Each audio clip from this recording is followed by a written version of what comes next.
The next question, each party will have 2 minutes to respond to. I'm sort of going to be combining two questions because they deal on with the same topic.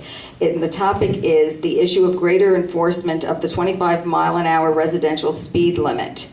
And then how will you handle the traffic congestion dilemma, which seems to be worsening, as well as installing more speed bumps on cut-through streets that people like to speed up and down. So, and we will start with the Democrats. 2 minutes. I'm affected every day by speeding.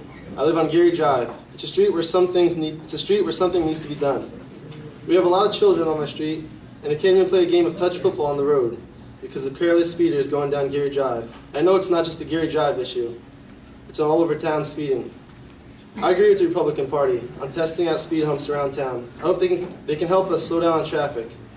I also agree and support the project Safe Street and Safe Kids. It's a great program that generally cuts down on speeding in our neighborhoods. I would like to see more radar guns go up around town.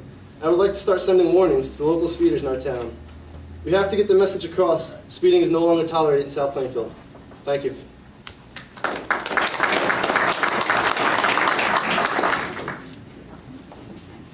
Okay, 2 minutes. Thank you. What can I say? I'm glad that what first started out as a little bit of opposition to the Safe Street, Safe Kids program turned out to be an endorsement from our candidates on the other side here. That's great. The reason this came about is because as Rob and I walked around town, we found out that the prior year a petition was sent into the borough by residents on Linden Avenue, and that petition stopped somewhere on the mayor's desk or the former public safety commissioner's desk.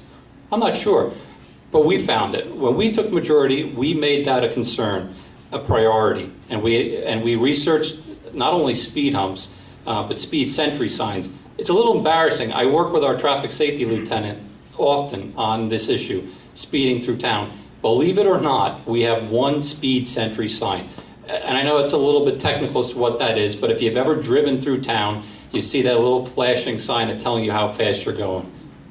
$4,000 roughly. Rob and I are making it a priority, not only to go out and just fund it, which we believe we should fund it through the borough budget instead of wasting our tax dollars elsewhere, but we're looking at it to go out to the businesses and try and get support from the businesses. These are rather inexpensive items that have a great benefit to the residents. We're also looking at enhanced road markings along the schools and also around the town.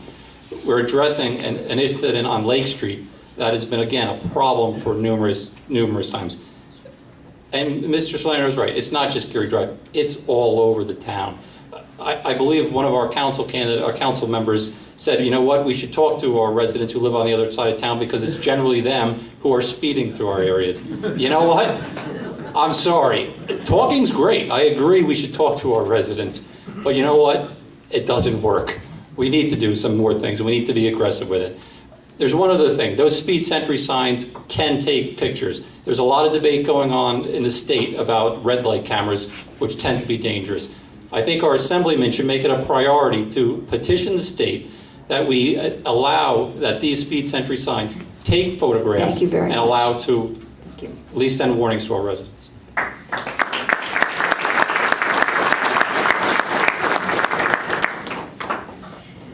The next question is again for both parties. We'll have 2 minutes to address this issue, and we'll be starting with the Republican candidates.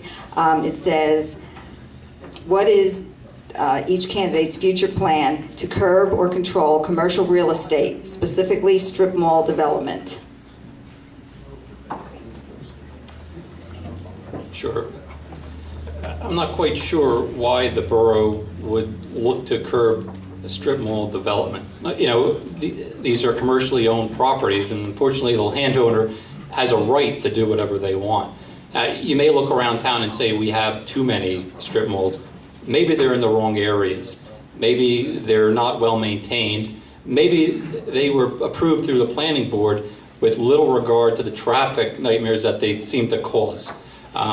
We see it around town. Our police department is saddled with some of these strip malls that unfortunately are designed where the predominantly amount of turns that go in there are left-hand turns that cause traffic nightmares to our borough. I sit with the Traffic Safety Committee every month. These are the issues that we talk about. But let's keep one thing clear here.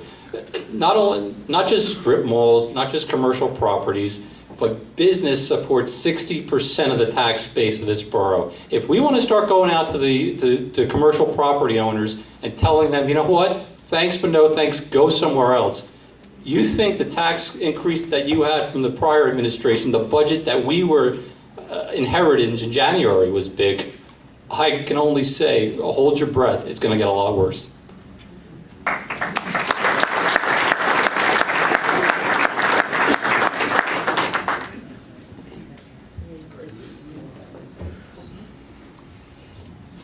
When dealing with development in town, I would agree with my opponent that people have the right to build if they own the property. Obviously, that property has to go before either the planning or the zoning board to make sure that they're building within the correct specifications.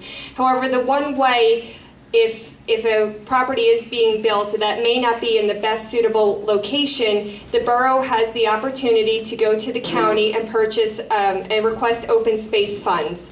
And that is a way that the borough can then maintain that property free of development, which was done at the corner of Park Avenue and Oak Tree Road, where you see Putnam Park. And there's other examples, such as the WERA site on Oak Tree Road as well.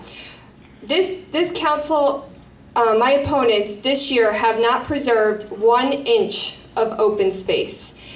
That is the first time in years that South Plainfield has not preserved open space. I don't know why.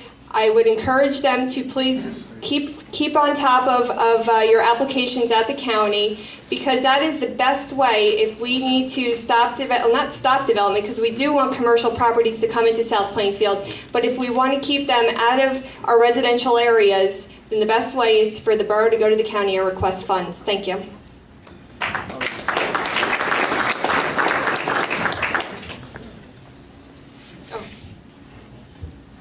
Open space is set up to put a stop to overdevelopment in our town.